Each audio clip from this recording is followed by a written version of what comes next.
the Knicks ain't the Yankees. They're They ain't the not it. Yankees. So Yeah, yeah, they're not it. We're yeah. gonna But run really far from they bring baseball talk. eyes. Oh, They bring eyes. I mean, there's people in New York who, you just got here to America, and the first thing you're gonna get is you're either gonna get a Yankees hat or you're gonna get a Knicks hat. That's what it is in New York.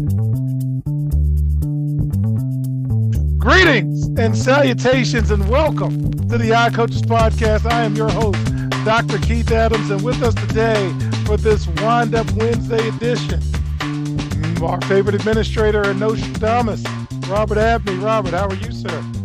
Nostradamus?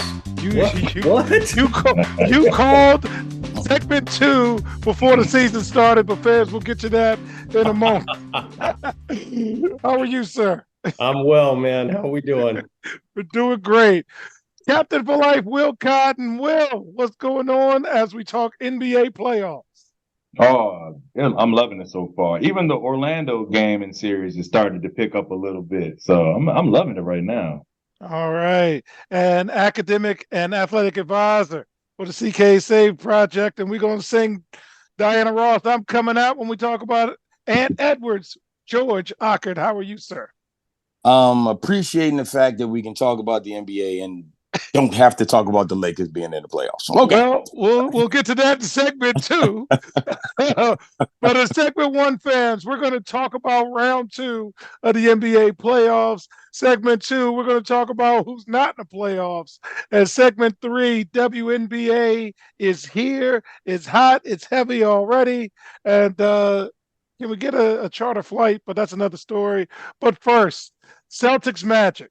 Will, I'm coming to you first. I picked the Magic in 7 because I thought the kids would figure it out. But the Celtics can't lose, can they? Boston in 5? What do you think, Will? Yeah, no, Celtics ain't losing. No, it don't matter who they playing. I think they'll have a little bit trouble with the Cavs because they're a little bigger. Jared Allen and Evan Mobley who can ball. Especially with Porzingis being hurt. But I don't see anybody really stopping the Celtics outside the Celtics. They're the only team that they're going to lose. That's the only team that I think could beat them consistently.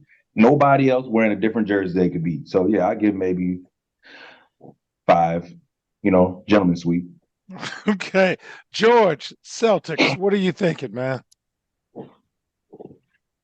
I'm in agreement. I will go with that. It could be a sweep altogether. It should be a sweep, man. Yeah. If you're elite, shouldn't you be beating these teams like it's nothing? Yes, you should, but there's always that night somebody could get on the heater and be 18 for 23 from 3. Yeah, just look at even that vaunted Lakers team. Iverson took a game from them. So, you just got to be in that type of situation. But yeah, I mean, the way they're operating, this should be a 4. It should be a 4-0-5-1 and done. Move on. All right, Robert, is this unanimous? No matter if it's Cleveland or Orlando, Boston should have no problem with them. I think that they'll probably drop a couple along the way just because of general lack of interest. They'll just kind of fall asleep here and there. That's the Will Cotton argument. I guess I could see them going 6 with the Cavs, maybe just matchups. But Boston should make the finals without any real challenges. Okay. All right. And now the series that I'm loathing, and I'm sorry. I have not found the Knicks easy to watch. That's on me. And fans, I'm a wrestling fan. I sent to the group chat yesterday Harley Race from 1983 in preparation for Starrcade, offering $25,000 for anybody that could put Ric Flair out of wrestling. Man, hey, Indiana. I want you to hear me. Tyrese Halliburton, do anything you can. Get the Knicks off my TV screen because they're hard to watch. I'm sorry, George, I should like all of the grit and grind from the Villanova guys. And no, it's just bad. So, George, let me give it to you first, George. am I being too hard on the Knicks? But they're really hard to watch, man. No, you're not, dog. No, you're not at all. But but they do it. They do what they have to do. I mean, because they got no other way to play right now. And I don't. And the bad part about it is, I don't know if Indiana's tough enough to withstand that bludgeoning that they're going to get. Indiana will be good at their place because they turn it up at their place, and that's a hard place to play. But in Gotham City, I don't know if that same Indiana team's coming because that's a hard place to play. So, yeah, I'm sorry, it is. I'm in agreement with you, man. They are not. That's not an entertaining form of basketball. Robert, we joke about things being aesthetically pleasing. Tell me, am I being too hard on the Knicks, man? They're really bad to watch. No, it's painful. It really is. And you can't really compare them to like the Pat Riley Knicks of the 90s, but that's an accurate comparison just in terms of how they play, how the current Knicks play versus how the current game in the NBA in general is played. I think that's a pretty accurate comparison. I mean, Jalen Brunson he is picking those guys up and carrying them along with them. But man, it's just it's hard to watch. Yeah, I couldn't agree more. It is painful. And he's pulling a medical cart with him because they ain't walking, ain't nobody limping. It's the whole bus. So, Will, you played for me. You can go back in the locker room and you can hear Coach Adams saying sideline break. If we could get an early shot, great. There's a lot of fluidity, made baskets, missed baskets. Man, help me out. Help me appreciate what the Knicks are doing because this is so not what I like to see. Well, I grew up, my father is a Knicks fan. So I grew up in the Knicks household. And then when I went to college, I went to St. John's and I was surrounded with Knicks fans. I have some of my closest friends in college got me really into the Knicks. And I loved it, man. I loved it. I go off their energy because I'm not really a big Knicks fan. I follow them because, family and friends, but they love the energy, man. They're very confusing. They love what's going on. They don't like Julius Randle. The opposites for me. I don't know what they're talking about. They hate Julius. I'm like, what are y'all talking? Send them over to DC. You know what I'm saying too. I hope they beat Pacers, man. I hope the NBA is always better when the Knicks are good.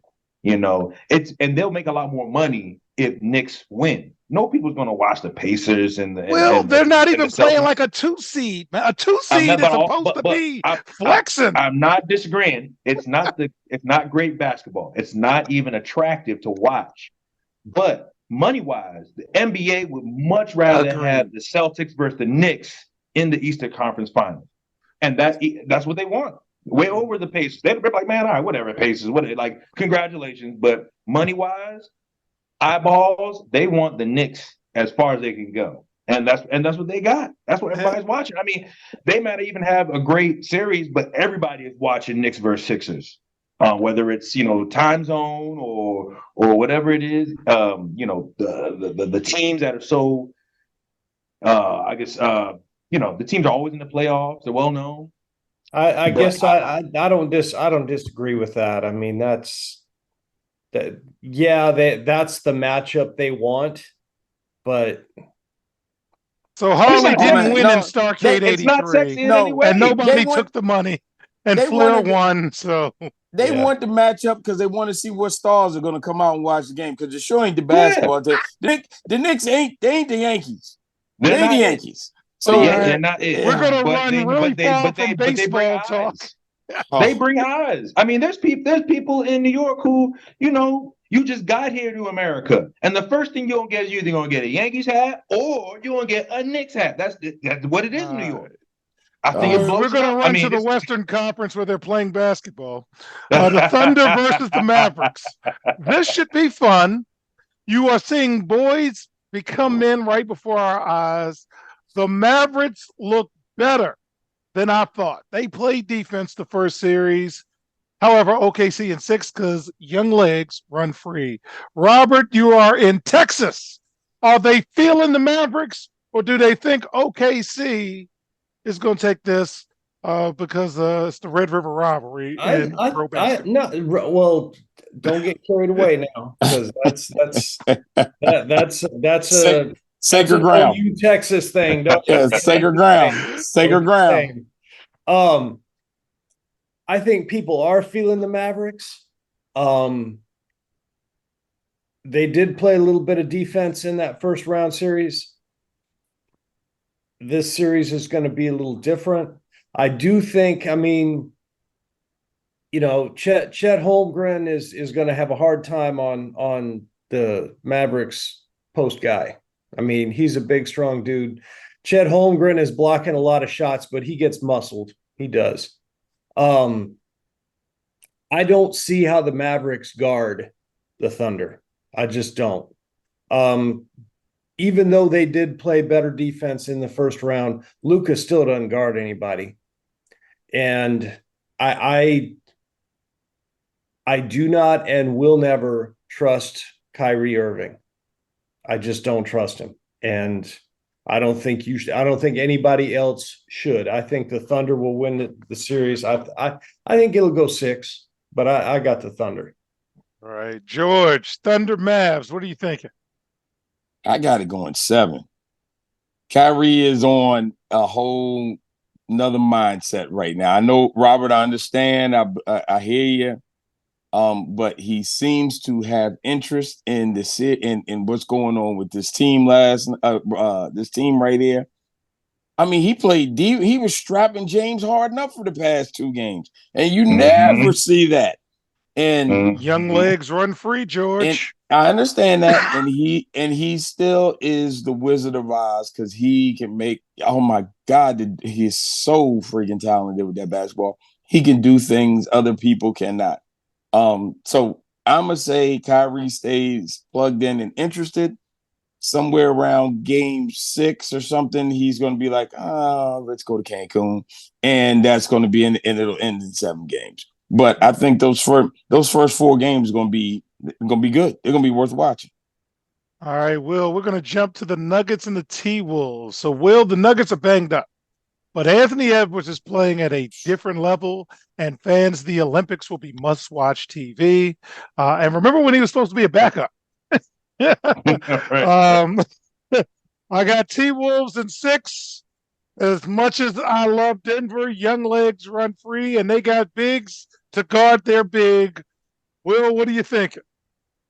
I think this would be the first time since last year's playoff that the Nuggets are really playing a really good team. They started last year, the Timberwolves, they beat them really easily. Then they went with the Suns. The Suns weren't, as we know what they are now.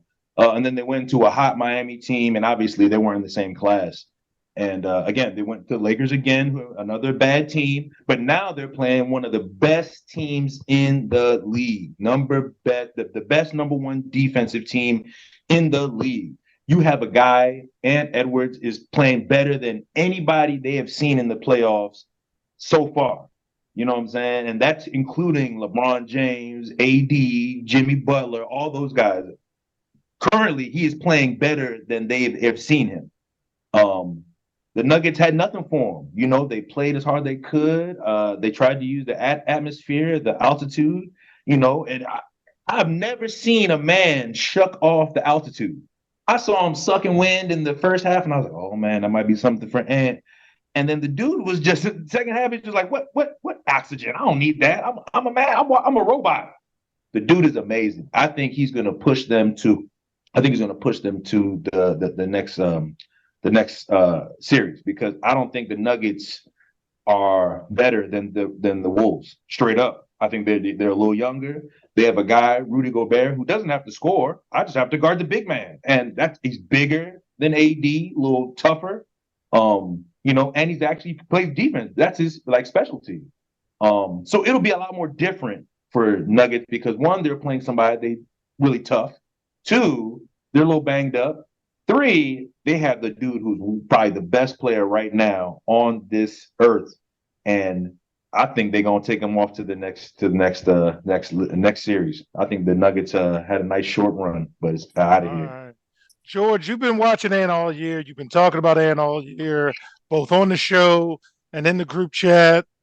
Talk to me. Do the Nuggets have a chance? No, no, and it's two reasons. One, Ant, because there's no what you saw last night. The Nuggets have no answer for him. They have nothing to match up. And it's the first time I think that I have watched an individual put on and have that reminiscent, just that image, that faint image in the side of my eye. I saw either that Laker number 24, number 8, or that Chicago number 23, and get to my spot and can just score at will, and there's nothing you can do about it, kind of deal. Because that's what Ant was doing to it. But the biggest reason that I like the Timberwolves in the series is they have 3 big men that they can run at Joker.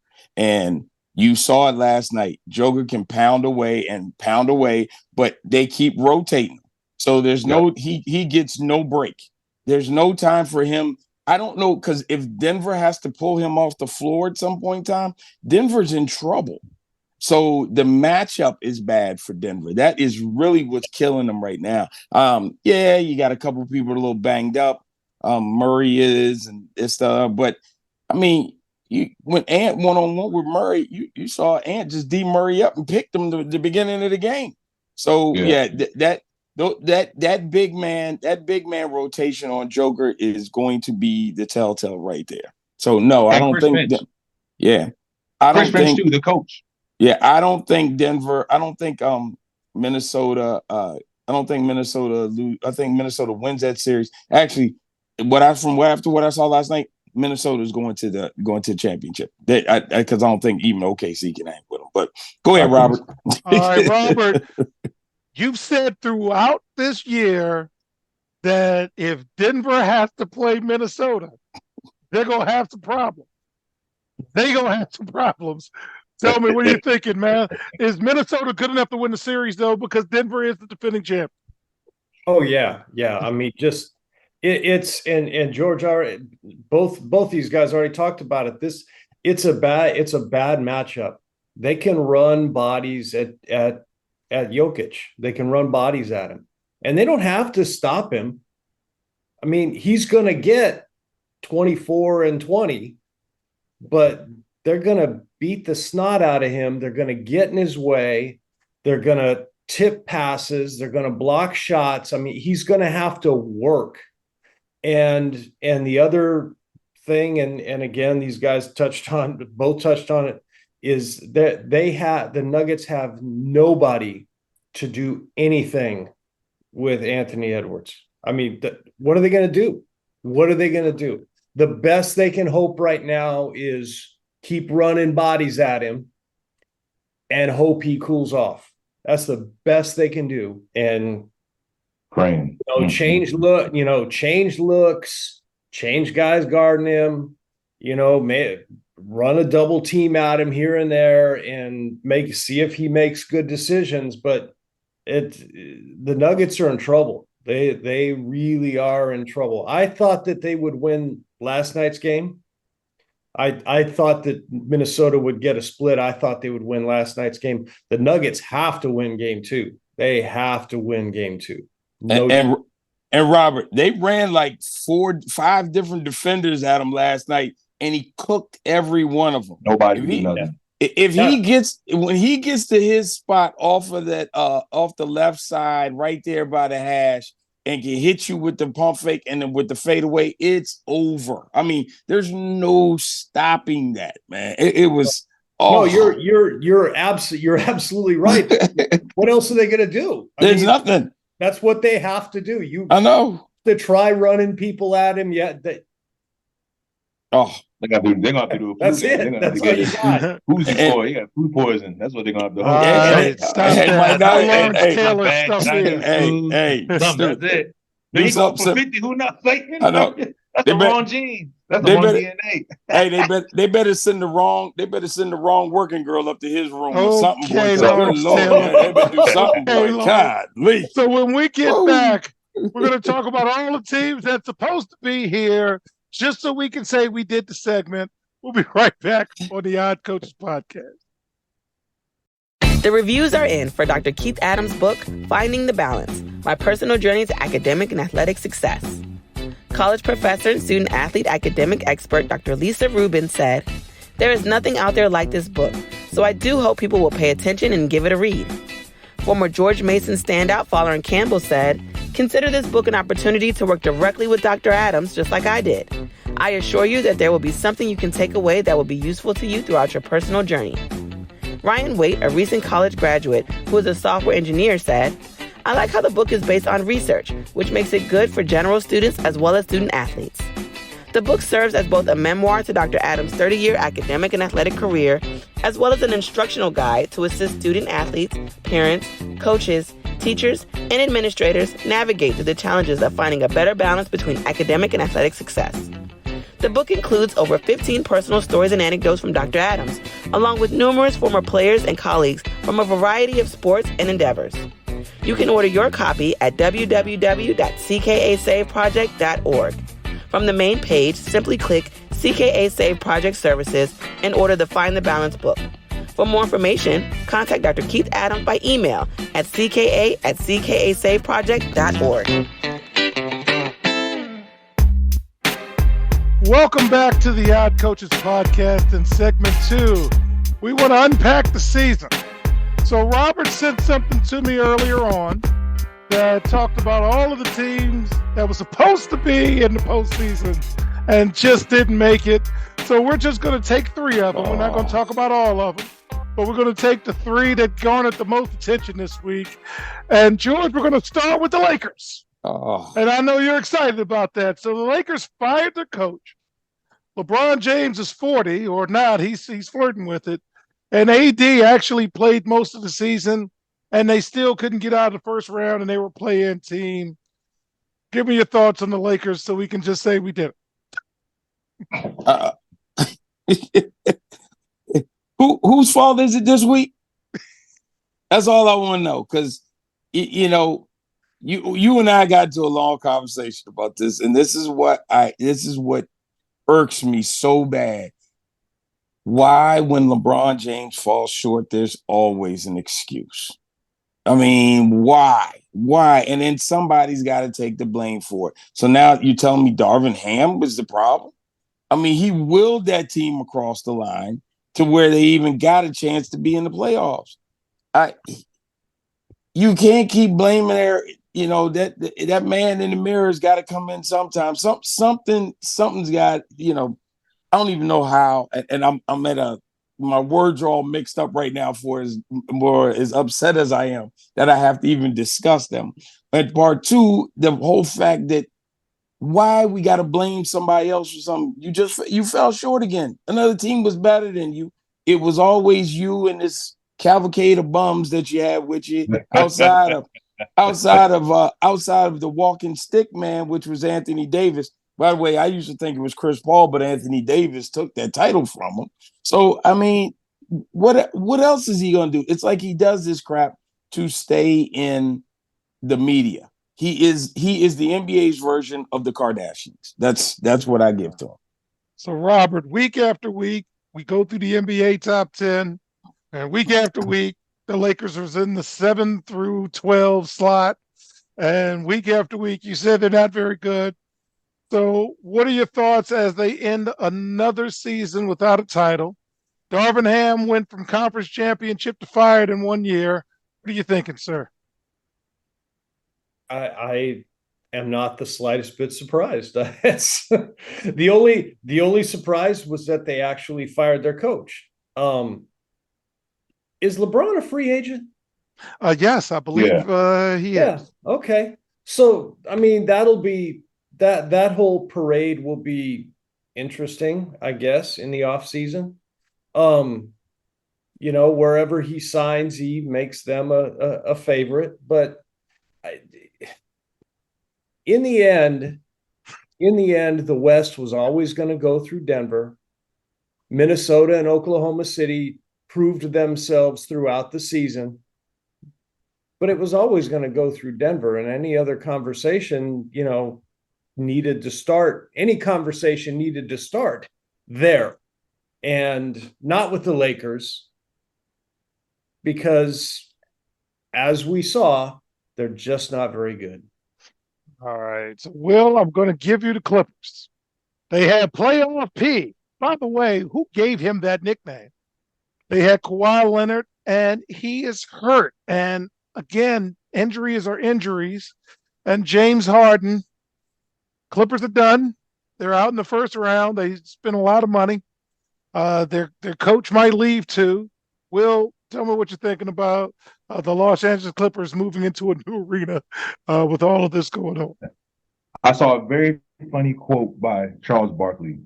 He said, "I've been rich, I've been poor, I've been fat, I've been skinny, but the Clippers have always sucked." And that is pretty much what it is. They're just a poor organization. They manage themselves poorly. And it doesn't matter how much people that you drop in and superstars and you can't buy a championship, and Steve Ballmer is going to understand, like, you can pay all these people you want and you can give them all the Xboxes and all the new technology in the locker room and all these things, but they're just not a really good, poorly constructed team. I mean, Kawhi can barely play. James Harden runs his own thing. Russell Westbrook is volatile, he's all he's all over the place. Sometimes he plays good, sometimes he plays bad. Playoff P, who I think is probably the more consistent player, is kind of cast it off and made like a third kind of amigo kind of guy. So I think Playoff P is going to leave. I'm gonna use his nickname for you. Playoff P is going to leave this year. They're going to figure out what's going on with Kawhi. Obviously, they got to keep him because he's paid and he's injured. You can't trade him. Harden, maybe they'll keep him. Maybe they'll not. He played pretty well. 4 of the 6 games that against the Mavericks, he was averaging like 26, 7, and 5. And then the last 2, he played like poop. He had like 7, and then he had like 11 or something like that. I was cooking some dudes on Instagram for that. But anyway, but yeah, I think, they're 1 foot in the grave. I think just because the names will kind of keep them relevant, quote unquote, but they have a lot of soul searching to do this season, more so than the Lakers, in my opinion. So they really got to do it together. They should go off and get like a little, pack at thing where you go to like the desert and you do and all that stuff. They should do some soul searching like that. But yeah, they need to go do some mushrooms and sweat lodges, that kind of thing. And the cabin with Aaron Rodgers, right? Are the Clippers next year's Golden State? We're not even going to talk Golden State this time, Robert, because there's no need to. So, George, I want you to close out with the Suns. Golden State.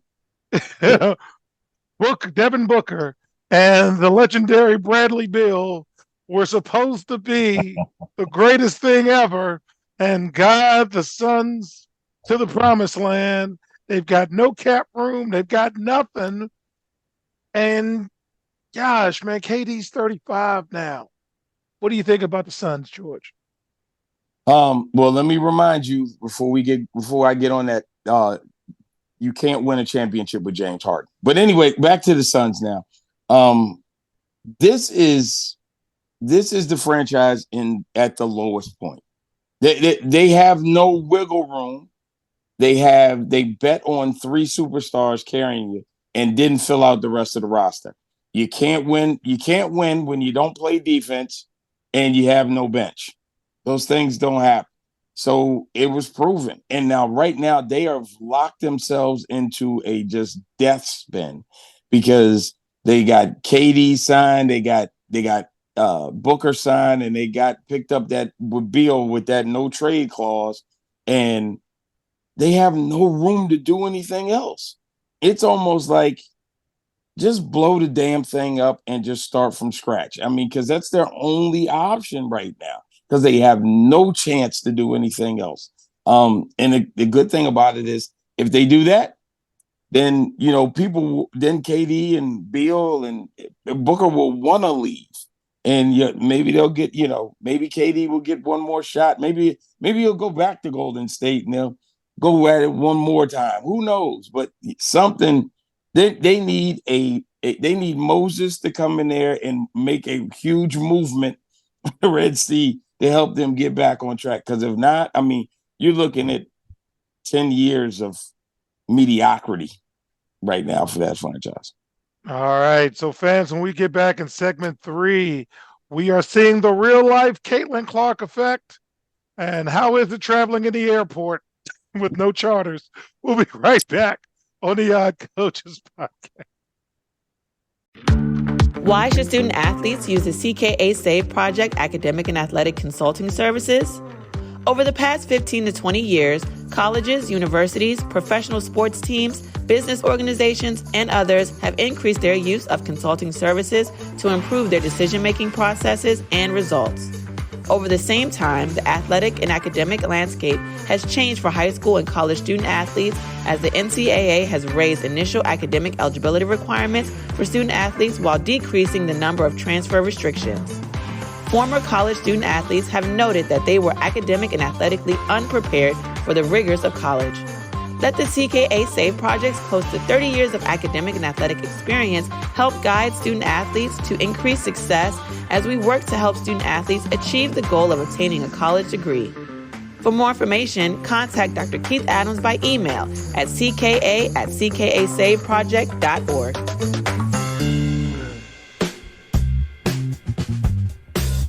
Welcome back to the Odd Coaches podcast in segment 3. We are in it now. Preseason games for the WNBA have started. The Indiana Fever is the team to watch. Caitlin Clark made her preseason debut. You got SportsCenter covering it. You've got the Indiana Pacers working with the Indiana Fever and the NBA, the WNBA moving games. That rookie wall is coming. You also have the WNBA flying commercial, and you're seeing the effect of having a popular player. You got to hire security.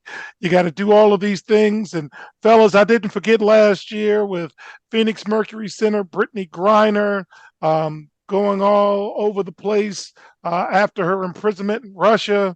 The CBA says that you can't do this yet, but there's an opt-out after the 2025 season. Robert, I'm going to start with you.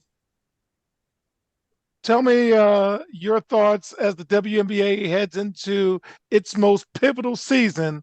Any advice for them? Any thoughts? You've got the floor.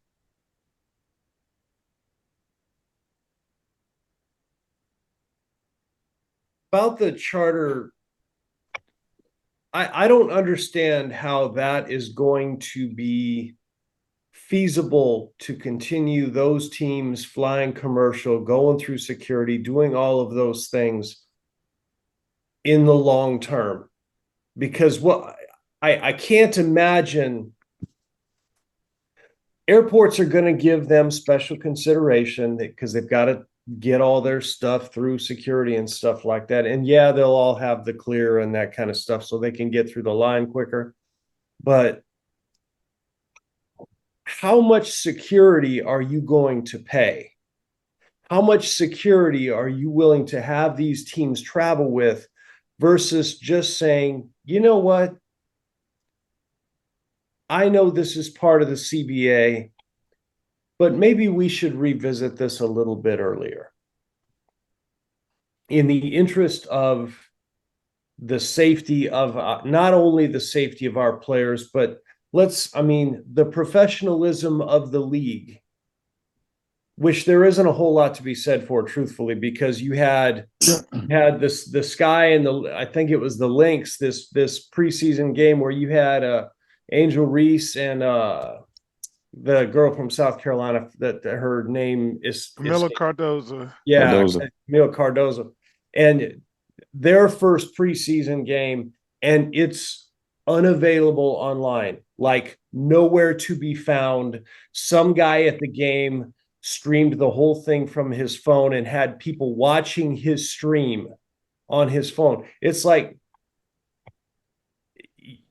what are you guys doing? This is not, you can't tout all of this equality for, for women's sports and all that stuff and then do stuff like that. And that's, I think what will probably happen is they're going to have to revisit that charter, the charter flight stuff sooner rather than later. I don't see how trying to do security the way they're doing it is a tenable situation. George, you have had to deal with travel, obviously, as an athletic director. What are you thinking as the WNBA heads into its season? It is a pivotal time for them. They're going to have more eyeballs on the product than ever. This is just probably not the best way to go, but what do you think, sir? I think it's good that they have more eyeballs on them than ever because you get to see the problems that exist. The safety of the players is monument right now. I mean, the way, I mean, and it's not just the players, it's the safety of the population too, because as they hit cities, you see just people bum rush. People ran up to Caitlin Clark like it was no big thing and just, hey, just meeting them in the airport like they were regular people. And you can't allow that to happen. So I hope that continues to shed light on those inadequacies. Like Chicago Sky, you want to talk about inadequacies. It was ridiculous.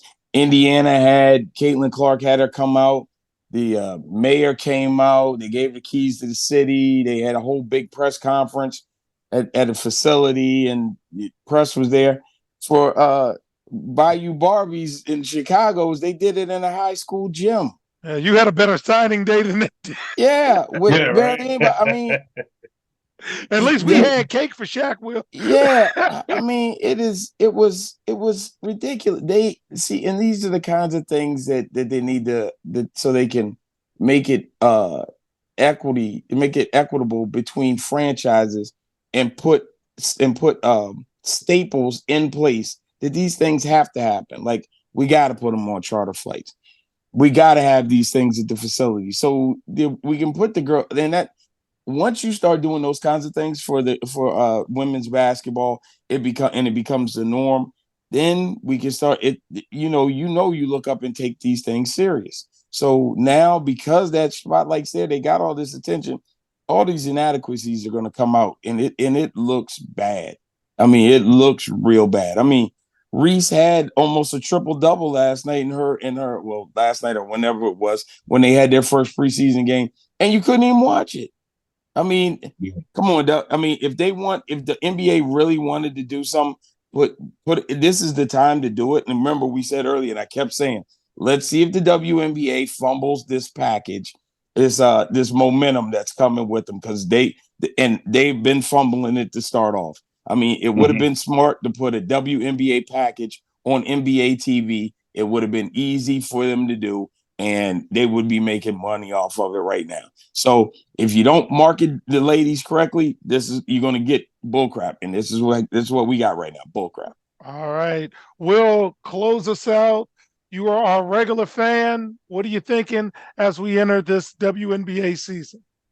I agree with George and Robert. I mean, this is a travesty. You come in, you have so much momentum. I think that was one of the things that we talked about was coming from the NCAA into the WNBA, and even with the Aces. I think it's just sad that they're not keeping that momentum. I didn't even know Caitlin Clark, and I'm pretty in tune to what's going on, and I didn't even really know Caitlin Clark was going to play. Luckily, I had a buddy who was on another podcast, and he was there too. And he, like you said, he was recording it on his phone. But there was nothing saw or anything like that. They got a lot of things they got to fix. And this is the perfect time. But like I tell people, all the people who want in social media, all the people who want to drop these long, oh, this is unfair and this is a travesty and da-da-da-da-da, go to a game. Go buy tickets. Go watch on TV. Go buy a jersey. Go buy something. Go buy a pendant. Something.